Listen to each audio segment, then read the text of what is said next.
பாகிஸ்தானுடைய ராணுவ தளபதி தெஹ்ரானுக்கு ஈரானுக்கு விஜயம் செய்திருந்தார். ஈரானிய தலைவர்களை சந்தித்திருந்தார். எனக்கு நிச்சயமாக நான் 100% நான் சொல்வேன், அவர் அமெரிக்காவிடமிருந்து ஒரு செய்தியை எடுத்துக்கொண்டு தான் போயிருப்பார். இந்த 2 நாடுகளுக்கும் இடையில் ஒரிஜினலாக யுத்த நிறுத்தம் செய்யப்பட்ட போது லெபனானிலும் யுத்த நிறுத்தம் செய்யப்பட வேண்டும் என்ற ஒரு கோரிக்கையை ஈரான் முன் வைத்திருந்தது. அதற்கு இஸ்ரேல் சம்மதம் இருக்கவில்லை. நான் நினைக்கிற ஒரு அளவுக்கு தேர்தல் இடம்பெறுகின்ற வரை டொனால்ட் ட்ரம்ப் மீண்டும் உச்சகட்டத்தில் யுத்தம் செய்வதற்கு தயாராக இருப்பார் என்று நான் நினைக்க மாட்டேன். ஆனால் தேர்தல் இடம்பெற்ற பிறகு, நவம்பர் மாதத்துக்கு பிறகு இந்த யுத்தம் மீண்டும் வெடித்தால் நான் ஆச்சரியப்பட மாட்டேன். அமெரிக்கா ஈரானை தாக்கியது என்பது ஈரான் எதிர்பார்க்காத ஒரு விடயம் அல்ல.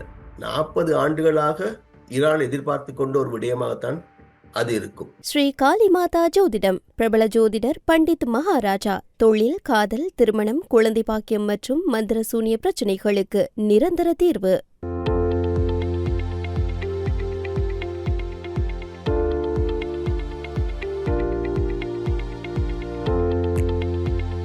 அரசியலில் நகர்த்தப்படும் காய்கள், திரைமறைவில் நடக்கும் ரகசிய பீரங்கள், உலகத் தமிழர் அறிந்தேயாக வேண்டிய உண்மைகளை தேடி ஒரு உடறுப்பு.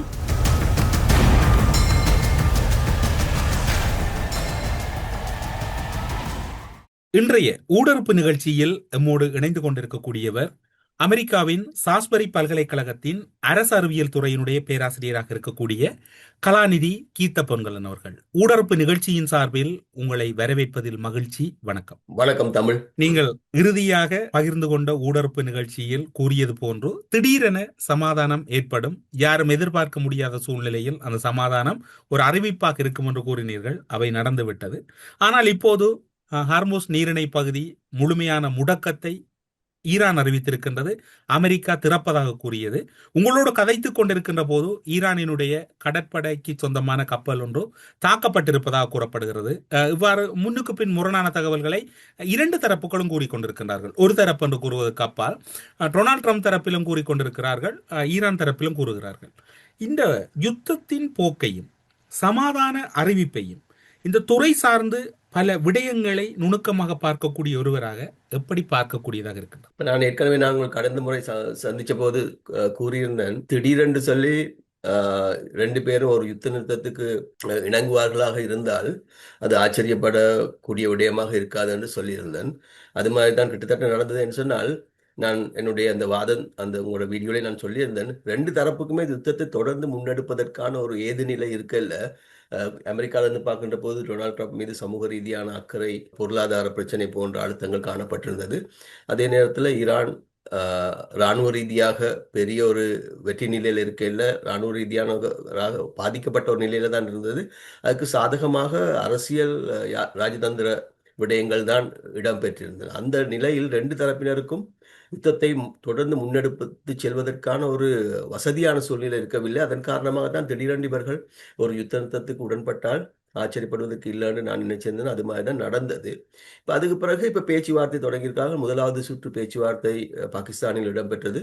இப்போ 2வது சுற்று பேச்சுக்காக அமெரிக்காவுடைய பேச்சுவார்த்தை குழு பாகிஸ்தான் நோக்கி பயணித்துக் கொண்டிருப்பதாக கூறப்படுகின்றது. 2வது சுற்றுக்கு ஈரான் இன்னும் சம்மதிக்காத நிலையில தான் இப்ப அமெரிக்கா ஈரானுடைய கப்பலை தாக்கி அதனை கைப்பற்றி இருக்கிறார்கள் என்று கூறப்படுகின்றது. அது ஒரு அளவுக்கு உறுதிப்படுத்தப்பட்ட ஒரு செய்தியாகத்தான் வெளிவந்து இருக்கின்றது. ஆக இப்ப நடந்து கொண்டிருக்கிறது என்னன்னு சொன்னால், ஒரு இக்கட்டான ஒரு கஷ்டமான ஒரு பேச்சுவார்த்தையில 2 பேரும் ஈடுபட்டிருக்கின்றார்கள். அது பேச்சுவார்த்தை மேசையிலும் நடைபெறுகின்றது. அதற்கு புறம்பாக வெளியில இராணுவ ரீதியாக ராஜதந்திர ரீதியாகவும் நடைபெறுகின்றது என்று தான் நான் நினைக்கிறேன். அந்த அடிப்படையில் பார்க்கின்ற போது இந்த 2 நாடுகளுக்கும் இடையிலான உறவு என்பது 40 ஆண்டுகளுக்கு மேலாக மிகவும் இக்கட்டான ஒரு சூழ்நிலையில் இருந்த ஒரு உறவு தான். மிகவும் ஹொஸ்டைலான ஒரு முரண்பாடு மிக்க ஒரு உறவாகத்தான் இருந்தது. அந்த வகையில பார்க்கின்ற போது திடீரென்ற யுத்த நிறுத்த உடன்படிக்கை ஒன்றை கைச்சாத்திட்டு ஒரு சுற்றுல ஒரு அல்லது 2 சுற்றுல அல்லது 3 சுற்றுல இந்த பிரச்சனைக்கு இவர்கள் தீர்த்து கண்டு விடுவார்கள் என்று நான் நினைக்க மாட்டேன்னு சொன்னால் அவ்வளவு இலகுவானதாக பேச்சுவார்த்தை இருக்க போவதில்லை.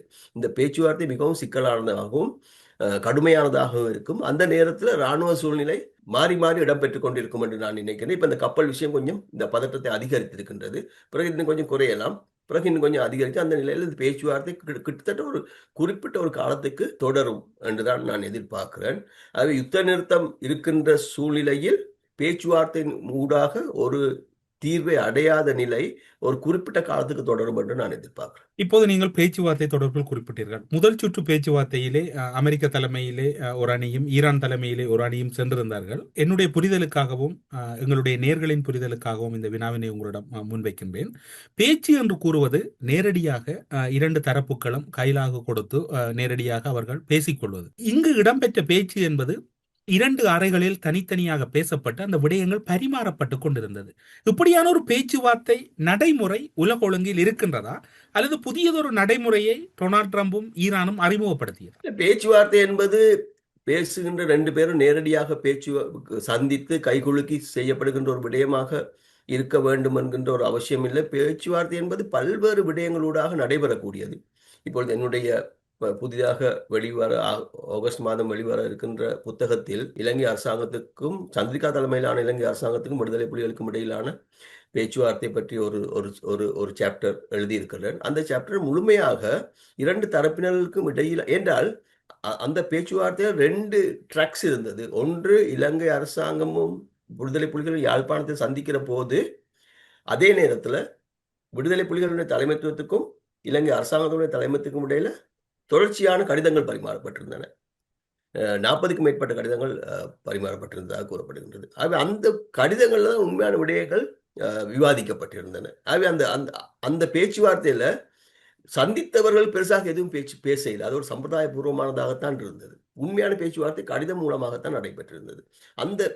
அந்த சாப்டர்ல அந்த அத்தியாயத்துல நான் முழுமையாக அந்த பேச்சுவார்த்தையினுடைய ஆய்வை இந்த கடிதங்களை ஆய்வு செய்வதன் மூலம் செய்திருக்கின்றன. நான் சொல்ல வர்றேன்னு சொன்னால் பேச்சுவார்த்தை என்பது நேருக்கு நேராக சந்தித்து கைகுலுக்கி நடத்துவதுதான் பேச்சுவார்த்தை என்று எதிர்பார்க்க முடியாது. இப்ப நான் போன முறை கூட உங்களுக்கு சொன்னேன், திரைமறைவுல பேச்சுவார்த்தை இடம்பெறும் என்று நான் எதிர்பார்க்கிறேன் என்று சொன்னேன். என்பது இவர்கள் பின்னால செய்திகளை பரிமாறிக்கொள்வது, மெசேஜஸ் பரிமாறிக்கொள்வதைத்தான் நான் மீன் பண்ணியிருந்தேன். கடைசியாக பாகிஸ்தானுடைய ராணுவ தளபதி தெஹ்ரானுக்கு ஈரானுக்கு விஜயம் செய்திருந்தார். ஈரானிய தலைவர்களை சந்தித்திருந்தார். எனக்கு நிச்சயமாக நான் 100% நான் சொல்வேன், அவர் அமெரிக்காவிடமிருந்து ஒரு செய்தியை எடுத்துக்கொண்டுதான் போயிருப்பார். அதுவும் பேச்சுவார்த்தையினுடைய ஒரு தரப்பாகத்தான் பார்க்கப்பட வேண்டும். ஆகவே இது ஒரு புதிய விடயம் என்று நான் நினைக்கல. நீங்கள் இப்போது இன்னும் ஒரு விடயத்தையும் கூறியிருந்தீர்கள். பாகிஸ்தானுடைய ராணுவ தளபதி ஆசிம் முனீர் அவர்கள் தான் ஈரான் பாகிஸ்தானுக்கு செல்வதற்கும் காரணமாக இருந்தார். அதன் பின்னர் அவர் தெஹ்ரானுக்கு வந்து அந்த சந்தர்ப்பத்தில் அவர் மீண்டும் ஒரு பேச்சுக்கான சூழ்நிலை உருவாக்குவதிலும் அமெரிக்காவின் செய்தியோடு வந்தார் என்பது சரியாக இருக்கின்றது. தனக்கு விசுவாசமானவராக ஆசிம் முனீர் இருக்கின்றார் என்பதை டொனால்ட் ட்ரம்ப் அவர்கள் தன்னுடைய சமூக வலைத்தளங்களிலே உறுதிப்படுத்தி இருந்தார். இந்த பேச்சுவார்த்தை காலத்தில் அரசை நம்பலாம், அரசு வெளிவிவகார அமைச்சர் அல்லது அரசியல் இருக்கக்கூடிய ஒரு துறையை நம்புவது ஒரு முக்கியமான புள்ளியாக இருக்கின்றது. ஆனால் டொனால்ட் ட்ரம்ப் பாகிஸ்தானினுடைய ராணுவ தளபதியை இதற்குள் நகர்த்தியதன் மர்மம் என்ன? அந்த நகர்வு அமெரிக்காவுடைய நகர்வு என்று நான் நினைக்கல. மாறாக இது பாகிஸ்தானுடைய நகர்வாகத்தான் இருந்திருக்க வேண்டும். அப்படி பாகிஸ்தானுடைய நகர்வாக அது இருந்திருக்குமாங்கன்னு சொன்னால் ஒரு புத்திசாலித்தனமான ஒரு நகர்வாக இருக்கும். ஏன்னு சொன்னால் டொனால்ட் ட்ரம்புக்கு எப்பொழுதுமே ஒரு இராணுவ ரீதியான விடயங்களிலும் இராணுவ தலைவர்கள் மீது ஒரு மரியாதையும் ஒரு விதமான ஒரு பொறாமையும் கூட இருப்பதாக நாங்கள் சொல்லலாம். அவருக்கு எப்பயும் கொஞ்சம் ஸ்ட்ராங்கான மிலிட்டரியான ஆக்களை பார்த்தால் கூட பிடிக்கும் அவருக்கு. அதன் காரணமாக தான் அவர் அவருடைய அபிப்பிராயம், குறிப்பாக ரஷ்ய தலைவர் பற்றிய அபிப்பிராயம், சீன தலைவர் பற்றிய அபிப்பிராயம் எல்லாம் அந்த உறுதியான ஸ்ட்ராங்கான தலைவர்களை பற்றியதாகத்தான் இருக்கும். தானும் அவ்விதம் இருக்க வேண்டும் என்று விரும்புகின்ற ஒருவர். அந்த வகையில் பார்க்கின்ற போது பாகிஸ்தானிலிருந்து ஒரு அரசியல்வாதி டொனால்ட் ட்ரம்பை சந்திப்பதையும் பார்க்க ஒரு இராணுவ தளபதி சந்திப்பது அவரிடமிருந்து தாக்கத்தை ஏற்படுத்தக்கூடியதாக இருக்கும். அதே நேரத்தில் உங்களுக்கு தெரியும், ஈரானுமே கூட ஒரு இராணுவ ரீதியான ஒரு கட்டமைப்பு தான்.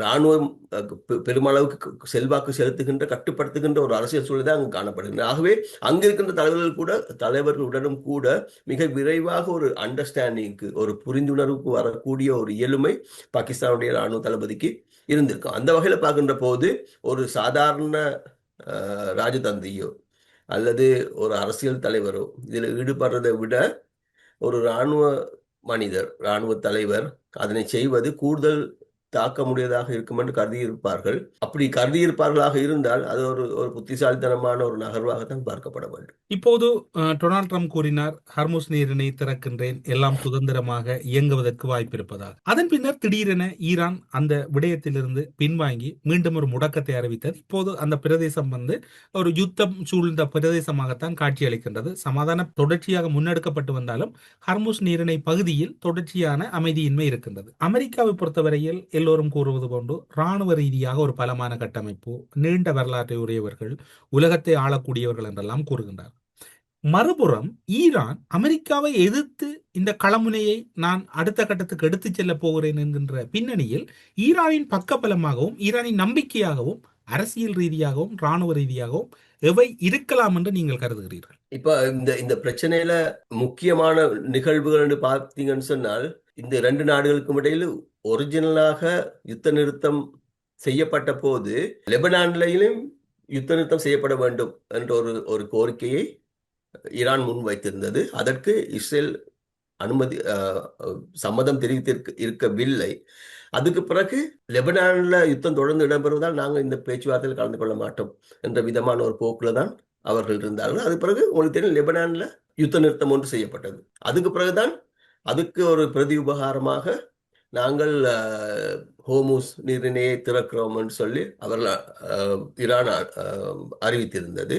அந்த நேரத்தில் டொனால்ட் ட்ரம்ப் ஹோமுஸ் நீரிணையை முடக்குகின்ற, அதனை முற்றுகையிடுகின்ற ஒரு செயல்பாட்டில் ஈடுபட்டிருந்தார். தன்னுடைய இராணுவ கப்பல்களை அனுப்பி அதை முற்றுகையிட்டிருந்தார். அந்த முற்றுகையிட்ட அந்த முற்றுகையின் ஒரு செயல்பாடாகத்தான் இப்பொழுது கடந்த 2 மணித்தியாலம் 3 மணித்தியாலத்துக்கு இடையில ஈரானுடைய கப்பல் முடக்கப்பட்ட சம்பவம் இடம்பெற்றிருக்கிறது. ஆகவே ஹோமுஸ் நீரிணையை ஈரான் திறப்பதற்கு அனுமதித்த நேரத்தில் இந்த முற்றுகை இடம்பெற்றதன் காரணமாக இப்ப ஈரான் திரும்ப ஹோமுஸ் நீரிணையை மூடுகின்ற ஒரு தீர்மானத்துக்கு வந்திருக்கின்றது. ஆகவே இப்ப திரும்ப இராணுவ பதற்றம் கொஞ்சம் அதிகரித்திருக்கின்றது என்று சொல்லலாம்.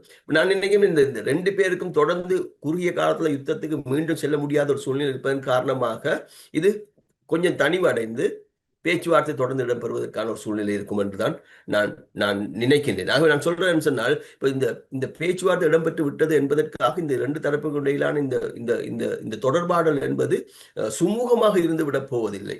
ஒரு பதற்றத்துக்கு மேலும் கீழ் இடம்பெறுகின்ற, பிளக்சுவேட் ஆகின்ற ஒரு சூழ்நிலையில தான் இந்த பேச்சுவார்த்தைகள் இடம்பெறும் என்பது யதார்த்தமானது என்று நான் நினைக்கின்றேன். ஏன்னா 2 மிகவும் முரண்பட்ட தரப்பினராக அவர்கள் இருப்பதன் காரணமாக இப்ப அமெரிக்காவுடைய பேச்சுவார்த்தை குழு பாகிஸ்தானுக்கு விஜயம் செய்து கொண்டிருக்கின்ற போது ஈரான் அறிவித்திருக்கிறார்கள், நாங்க போக மாட்டோம் என்று சொன்ன எங்களுக்கு கப்பலை கைப்பற்றி இருக்கிறார்கள், மற்றது அந்த நீரிணையை பிளாக் பண்ணி இருக்கின்றார்கள் என்று சொல்லிட்டு இப்ப ஈரான் இப்படி இந்த கடந்த காலம் 2 மாதத்துல நடந்த ஈரானுடைய வரலாற்றை பார்ப்பீங்க, நடந்து கொண்ட விதத்தை பார்ப்பீர்களாக இருந்தால் அவர்கள் ஒரு விஷயத்தை சொன்னா அந்த விஷயத்துல உறுதியாக இருக்கிறது தான் நாங்கள் பார்த்திருக்கின்றோம். சில விட்டு கொடுப்புகளை செய்திருக்கின்றார்கள். அப்படி பார்க்கின்ற போது இந்த பிளாக்கேடை தளர்த்தாமல் அல்லது முழுமையாக நீக்காமல் அவர்கள் பேச்சுவார்த்தைகள் இடம்பெறுவார்கள் என்று சொல்லி எதிர்பார்க்க முடியாது. ஆகவே நான் என்ன எதிர்பார்க்கிறேன், அடுத்த கட்ட நடவடிக்கையாக டொனால்ட் ட்ரம்ப் இந்த முற்றுகையை கொஞ்சம் தளர்த்துகின்ற அல்லது கொஞ்சம் ஒரு மட்டத்தில் தளர்த்துகின்ற ஒரு செயல்பாடு இடம்பெறும். அதற்கு பிறகு இந்த 2 தரப்பினரும் நேரடியாகவோ அல்லது பாகிஸ்தான் ஊடாகவோ தொடர்ந்து டிஸ்கஷன்ஸ், கலந்துரையாடல்கள் ஈடுபடுவார்கள் என்று நான் நினைக்கின்றேன். என்று சொன்ன நான் ஏற்கனவே சொன்ன மாதிரி உடனடியாக யுத்தத்துக்கு மீண்டும் சென்று ஒரு உச்சகட்டத்தில் யுத்தத்தை செய்யக்கூடிய நிலையில 2 பேரும் இல்ல. 2 பேரும் இந்த பேச்சுவார்த்தை சமயத்திலே தங்களுடைய இராணுவத்தை பலப்படுத்தி கொண்டிருப்பதாக கூட இருக்கலாம். என்றால் நான் ஏற்கனவே சொன்ன மாதிரி ஈரானுக்கு பாரதூரமான இராணுவ இழப்புகள் ஏற்பட்டிருந்த அந்த தாக்குதல் இடம்பெற்ற போது அவருடைய தலைவர்கள் பல பேர் கொல்லப்பட்டிருந்தார்கள். அதெல்லாம் சரி செய்யப்பட வேண்டும். மற்றது அவர்களுக்கு வெளிநாடுகளிலிருந்து ஆயுதங்கள் கூட வருவதாக இருக்கலாம். குறிப்பாக சீனாவிலிருந்து ஆயுதம் வருவதற்கான சாத்தியம் இருக்கின்றது. அதெல்லாம் நடைபெற்று கொண்டிருப்பதாக இருக்கலாம். இப்பொழுது பேச்சுவார்த்தை இடம்பெறுகின்ற போது எல்லாம் தயாராகி அவர்கள் நாங்கள் மீண்டும் யுத்தம் செய்யலாம் என்ற ஒரு மனோபாவத்துக்கு வருவார்களாக இருந்தால் மீண்டும் இந்த யுத்தம் ஒரு உச்ச நிலையில வெடிப்பதற்கான ஒரு சாத்தியம் இருக்கும். அது உடனடியாக இடம்பெறும் என்று நான் நினைக்கல. அதிலும் குறிப்பாக அமெரிக்காவுடைய அரசியல் என்ற கோணத்திலிருந்து பார்ப்பீர்களாக இருந்தேன்னு சொன்னால், இந்த நவம்பர் மாதம் தேர்தல் இடம்பெறுகின்ற வரை நான் நினைக்கிற ஒரு அளவுக்கு தேர்தல் இடம்பெறுகின்ற வரை டொனால்ட் ட்ரம்ப் மீண்டும் உச்சகட்டத்தில் யுத்தம் செய்வதற்கு தயாராக இருப்பார் என்று நான் நினைக்க மாட்டேன். ஆனால் தேர்தல் இடம்பெற்ற பிறகு, நவம்பர் மாதத்துக்கு பிறகு இந்த யுத்தம் மீண்டும் வெடித்தால் நான் ஆச்சரியப்பட மாட்டேன். இப்போது ஈரான் அங்கிருக்கக்கூடிய அரசியல் பிரமுகர்களாக இருக்கலாம் அல்லது இராணுவ தளபதிகளாக இருக்கலாம், அனைவருமே பலரை இழந்தாலும் கூட மிகவும் ஒரு சாதாரணமான அறிக்கை அல்லது சாதாரணமான நடைமுறையிலேயே தங்களுடைய நாளாந்த நாட்களை கடத்தி கொண்டிருக்கின்றார்கள் அல்லது நாடாந்த நாட்களை கடக்கின்றார்கள். அங்கு இவ்வளவு இழப்புகள் ஏற்பட்டிருக்கிறது என்கின்ற எந்த ஒரு சலனமும் இல்லாமல் அவருடைய நாட்கள் கடந்து கொண்டிருக்கின்றது. உங்களுடைய பார்வையில் உளவியல் ரீதியாக ஈரானியர்களின் இப்போதைய நிலையையும் இதனை தலைமை வகிக்கக்கூடிய அந்த நாட்டினுடைய ஜனாதிபதியாக இருக்கலாம், பெசஸ்கியானாக இருக்கலாம், அல்லது நாடாளுமன்றத்தின் சபாநாயகர் கலிபராக இருக்கலாம், அல்லது வெளிவார அமைச்சர் அராக்சியாக இருக்கலாம், இவர்கள் தான் இப்போது அந்த களமுனையின் முதன்மை தளபதிகளாக செயற்படுகின்றார்கள். இவர்களுடைய மனநிலையையும் அவர்களுக்கு ஏற்பட்ட இழப்புகளையும் அதனையும் கடந்தவர்கள் பயணிக்கிறார்கள் என்றால் அவர்களை வழிநடத்துவது என்ன? இப்ப நான் சொல்றேன், இதுல முக்கியமான 2 காரணங்கள் பற்றி தான் எனக்கு சிந்திக்கக்கூடியதாக இருக்கும். ஒன்று இப்ப அமெரிக்கா ஈரானை தாக்கியது என்பது ஈரான் எதிர்பார்க்காத ஒரு விடயம் அல்ல. 40 ஆண்டுகளாக ஈரான் எதிர்பார்த்து கொண்ட ஒரு விடயமாகத்தான் அது இருக்கும். இப்பயும் கூட இந்த பேச்சுவார்த்தை இடம்பெறுகின்ற போது அமெரிக்கா தங்களை தாக்கலாம் என்ற ஒரு தயார் நிலையில தான் இருப்பார்கள். அவர்கள் 40 ஆண்டுகளாக அமெரிக்காவுடைய ஒரு தாக்குதலுக்கு தயாராகத்தான் இருந்தார்கள். அதற்கேற்ற விதமாக இராணுவ ரீதியான, அரசியல் ரீதியான செயல்முறைகளை, மெக்கானிசம்ஸ் அவர் செய்து வைத்திருப்பார்கள். அதன் காரணமாகத்தான் இப்போ ஒரு தலைவர் கொல்லப்படுவாராக இருந்தால் அதுக்கு பிறகு இன்னொருவர் தயாராக இருந்திருப்பார் அந்த நிலைமையை எடுத்துக்கொள்வதற்கு. அந்த அளவுக்கு அந்த கட்டமைப்புக்குள்ள அதிகாரம் ஜனநாயகப்படுத்தப்பட்ட அல்லது பரவலாக்கப்பட்டு தான் இருந்திருக்கும். ஒருவரை தங்கி இருக்கின்ற ஒரு சூழ்நிலை இருந்திருப்பார்களாக இருந்தால் இராணுவ தலைவரோ அல்லது அவர்களுடைய நேவியினுடைய தளபதி, கடற்படை தளபதி கொல்லப்பட்டவுடன் அந்த அந்த அந்த அந்த கட்டமைப்பு தளர்ந்து விடுவதற்கான அல்லது பலவீனம் அடைந்து விடுவதற்கான சாத்தியம் இருந்திருக்கும். மாறாக அவர்கள் இந்த விதமான தாக்குதலுக்கு தயாராக இருந்ததன் காரணமாக அந்த அந்த அந்த தளர்வு ஏற்படவில்லை என்று நான் நினைக்கின்றேன். குறிப்பாக இராணுவ தலைவர்களும் அரசியல் தலைவர்களும் கொல்லப்படுவார்கள் என்பது அவர்கள் முன்னமே தெரிஞ்சிருக்கும் என்று சொன்னால் அதுதான் ஈரானுக்கு எதிராக இஸ்ரேலினுடைய பிரதானமான யுக்தியாக இருந்தது. அவர்கள் டார்கெட் பண்ணி இராணுவ தலைவர்களையும் அரசியல் தலைவர்களையும் கொன்று வந்திருக்கின்றார்கள். அதன் காரணமாக இந்த இந்த இந்த இந்த கட்டமைப்பு ஒருவர் இல்லாமல் போனாலும் கூட தொடர்ந்து செயல்படுவதற்கான ஒரு மெக்கானிசத்தை செய்து வச்சிருந்திருப்பார்கள். அது ஒரு காரணம் ஏன் அவர்கள் இந்த இந்த தாக்குதலுக்கு பின்னரும் தளராமல் இருப்பதற்கு. நான் இங்கே 2வது காரணம் என்னன்னு சொன்னால், ஈரான் ஒரு ஜனநாயக ரீதியான நாடு அல்லது ஒரு ஜனநாயக நாடு அல்லது மிகவும் இறுக்கமாக கட்டுப்படுத்தப்பட்ட இராணுவத்தினால் கட்டுப்படுத்தப்படுகின்ற ஒரு இராணுவ கட்டமைப்பு. இப்போ ஈரானுடைய ரெவல்யூஷனரி கார்டு, புரட்சி படை தான் அதனை கட்டுப்படுத்துகின்ற செயல்பாடு என்றது உங்களுக்கு தெரியும். அதன் காரணமாக இப்போ இந்த இந்த இந்த தாக்குதல் காரணமாகவும் இந்த கொலைகள் காரணமாக ஏற்பட்ட ஒரு தளர்வு எங்களுக்கு தெரியாமல் இருந்திருக்கும். தளர்வு ஒன்று இருந்திருக்கும், நிச்சயமாக ஒரு தளர்வு இருந்திருக்கும், சில பலவீனங்கள் இருந்திருக்கும். அதனை வெளியே விடாமல் கட்டுப்படுத்துகின்ற இயலுமை இந்த ஜனநாயகம் அல்லாத செயல்முறையினூடாக, ஜனநாயக நாடாக இருந்ததுன்னு சொன்னா இந்த பலவீனங்களும் இந்த தளர்வுகளும் இந்த தள்ளாட்டங்களும் உடனடியாக வெளியே வந்திருக்கும். மாறாக முழுமையாக மீடியா கூட இந்த இராணுவத்தினால் கட்டுப்படுத்தப்படுகின்ற சூழ்நிலை இருப்பதன் காரணமாக இராணுவத்தினுடைய அனுமதி இல்லாமல் எவரும் எதனையும் செய்ய முடியும் என்று நான் நினைக்கிறேன். உதாரணம் பார்த்தீங்கன்னு சொன்னால், நீங்க பிபிசி, அல் ஜசீரா போன்ற சேனல்கள்ல உங்களுக்கு தெரியும், டெஹ்ரான்ல இருந்து கொண்டு அவர்களுடைய நிருபர்கள் செய்திகளை சேகரித்து வழங்குவதை நீங்க பார்க்கலாம். நான் 100% 100% சொல்லுவேன், அந்த வழங்குகின்ற செய்திகள் எல்லாம் ஈரானுடைய இராணுவ முகவர்களினால் அனுமதிக்கப்பட்ட பிறகுதான் சொல்லப்படுவதாக இருக்கும். சுயாதீனமாக சேகரித்து சொல்லப்படுகின்ற செய்திகளாக நிச்சயமாக இருக்காது என்று நான் நினைக்கின்றேன். ஆகவே 2, 1 பெரியோர் தளர்வு ஏற்படவில்லை, பெரியோர் வீழ்ச்சி ஏற்படவில்லை என அவர்கள் தயாராக இருந்திருப்பார்கள். அமெரிக்கா ஒரு தாக்கும் என்று அவர்களுக்கு தெரிஞ்சிருக்கும்.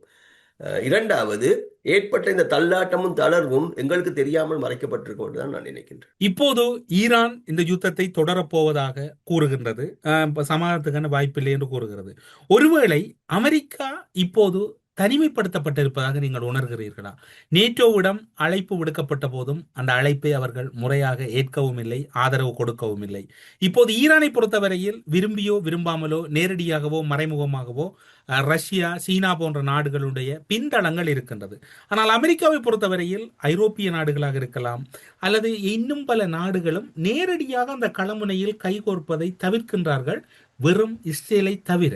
இது எதிர்காலத்தில் அமெரிக்காவை முழுமையாக தனிமைப்படுத்தும் என்று கருதுகிறீர்களா, அல்லது வெகு விரைவில் எல்லோரும் கூட்டு சேர்வார்கள் என்று நம்புகிறீர்களா? இல்ல, ரெண்டு விஷயம். ஒன்று நான் நினைக்கல ஈரான் ஒரு யுத்தத்துக்கு தயாராக இருக்கின்றது, யுத்தம் செய்வதற்கு ஆர்வமாக இருக்கின்றது என்று நான் கருதவில்லை. இந்த யுத்தம் அவர்களுக்கு நிச்சயமாக இழப்புகளை தான் ஏற்படுத்தி இருக்கின்றது. பொருளாதார ரீதியான இழப்பு, தலைமைத்துவ ரீதியான இழப்பு. அவருடைய தலைவர் கூட அயதுல்லா கொல்லப்பட்டிருந்தார். ஆகவே தொடர்ந்து யுத்தம் நடைபெறுமாக இருந்தால் இந்த விதமான இழப்புகள் தொடர்ந்து கொண்டேதான் இருக்கும். அவர்கள் நாட்டை அபிவிருத்தி செய்ய வேண்டுமாக இல்லாமல் தங்களுடைய விருப்பத்துக்கு ஏற்ற மாதிரி பொருளாதாரத்தையும் இராணுவ பலத்தையும் கட்டியெழுப்பிக் கொண்டு தங்களுடைய அரசியல் செய்வதுதான் அவர்களுக்கு விருப்பமாக இருக்கும். இந்த யுத்தம் அவர்களுடைய விருப்பம் இல்லாமல் அவர்கள் மீது திணிக்கப்பட்ட ஒரு யுத்தமே அன்றி அவர்கள் விரும்பிய ஒரு யுத்தம் அல்ல. அதன் காரணமாக இந்த யுத்தத்துக்கு மீண்டும் செல்வதற்கு ஈரான் ஆர்வமாக இருக்கின்றது என்ற வாதத்தில் எனக்கு ஒரு பெரிய ஒரு நம்பிக்கை இல்லை. வேற வழி இல்லாமல் தான் அந்த யுத்தத்தை அவர் செய்து கொண்டிருக்கிறார். ஒன்று. இரண்டாவது, அமெரிக்காவை ஏற்கனவே தனிமைப்படுத்தப்பட்டு விட்டது என்று தான் நான் நினைக்கின்றேன். இப்ப உங்களுக்கு தெரியும், அவர் இப்ப இந்த யுத்தம் தொடங்குவதற்கு முன்னரே நேட்டோவுக்கு எதிரான பல்வேறு விதமான தாக்குதல்களை செய்து வந்திருக்கின்றார் சொல் ரீதியாக. அந்த அடிப்படையில் அவர்களுக்கு இடையிலான உறவு ஓரளவுக்கு பிளவுபட்டு முரண்பட்டு தான் இருந்தது. அதுக்கு பிறகு இந்த யுத்தம் ஏற்பட்ட பிறகு நேட்டோவிடம் இருந்தோ அல்லது மேற்கு ஐரோப்பிய நாடுகளிடம் இருந்தோ அவருக்கு எந்த விதமான உதவியும் கிடைக்கல. இப்போ ஒரு கட்டத்தில் உங்களுக்கு தெரியும், இந்த யுத்த நிறுத்த உடன்படிக்கை இணங்குவதற்கு முன்னர் அமெரிக்காவுடைய இராணுவ பலம் இந்த பிரதேசத்துல கட்டியெழுப்பப்பட்டிருந்தது. அதன் காரணமாக பலரும் நினைத்திருந்தார்கள் அமெரிக்கா தங்களுடைய இராணுவத்தை நேரடியாக படைகளை அனுப்ப போகின்றது என்கின்ற ஒரு அபிப்பிராயம் ஏற்பட்டிருந்தது. அந்த அளவுக்கு படைகள் குவிக்கப்பட்டிருந்தன. அந்த நேரத்தில் ட்ரம்ப் கேட்டிருந்தார் அவருடைய நட்பு நாடுகளிடம் இருந்து, நீங்களும் உங்களுடைய இராணுவத்தை அனுப்புங்கள் எங்களுக்கு உதவி செய்வதற்காக. யாருமே இணங்கி இருக்கவில்லை. ஜப்பான் இணங்கி இருக்கவில்லை, பிரான்ஸ் இணங்கி இருக்கவில்லை, பிரித்தானியா இணங்கி இருக்கவில்லை, எந்த ஒரு நாடுமே இணங்கி இருக்க. அத்தகைய ஒரு சூழ்நிலையில படைகள் உட்சென்றிருக்குமாக இருந்தால் ஏற்படுகின்ற முழு இழப்பும் அமெரிக்க படைகளுக்கு தான் ஏற்பட்டிருக்கும். அது அமெரிக்காவுடைய சமூக ரீதியாக ஏற்றுக்கொள்ளப்படத்தக்க ஒரு சூழ்நிலையாக இருந்திருக்காது. அதன் காரணம் அதுவும் நான் நினைக்கிறேன் முக்கியமான ஒரு காரணம் ஏன் ட்ரம்ப் இந்த யுத்த நிறுத்தத்துக்கு இணங்கினார் என்று சொல்லி. ஏன்னு சொன்னால் ஏனே எந்த ஒரு நாடும் அமெரிக்காவுக்கு ராணுவ ரீதியாக உதவி செய்வதற்கு முன்வரவில்லை. அது அவர்களுடைய கோணத்திலிருந்து பார்க்கின்ற போது சிறந்த ஒரு தீர்வாக முடிவாக பார்க்கப்பட வேண்டும். ஏன்னு சொன்னால் அவர்கள் இணங்கி தங்களுடைய இராணுவத்தை அனுப்பி இருந்திருப்பார்களாக இருந்தால் இந்த யுத்தம் மேலும் எஸ்கலேட் ஆகியிருக்கும், மேலும் உக்கிரம் அடைந்திருக்கும்.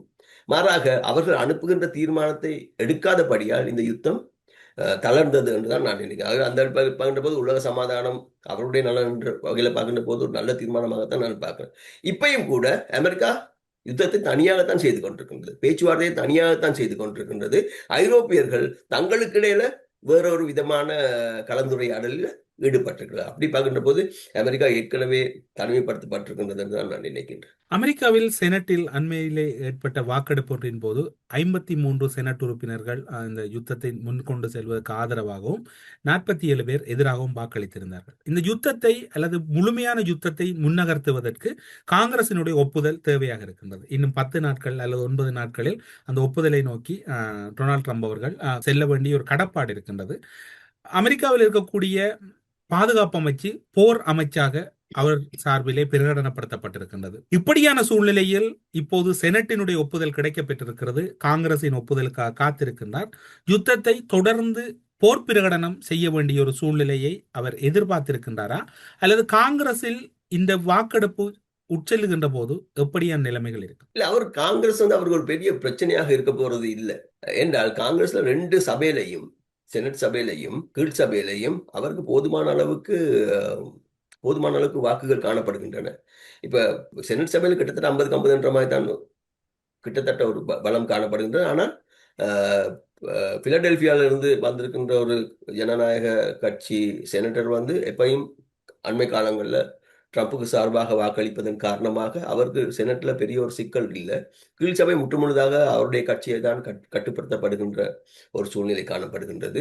அதன் காரணமாக காங்கிரஸ் எந்த விதமான தீர்மானம் எடுத்தாலும் அது அவருக்கு ஒரு சிக்கலான தீர்மானமா இருக்காது. என்றால் அவருடைய விருப்பத்துக்கு ஏற்ப நடந்து கொள்ளுகின்ற ஒரு போக்குல தான் இப்போ காங்கிரஸ் காணப்படுகின்றது.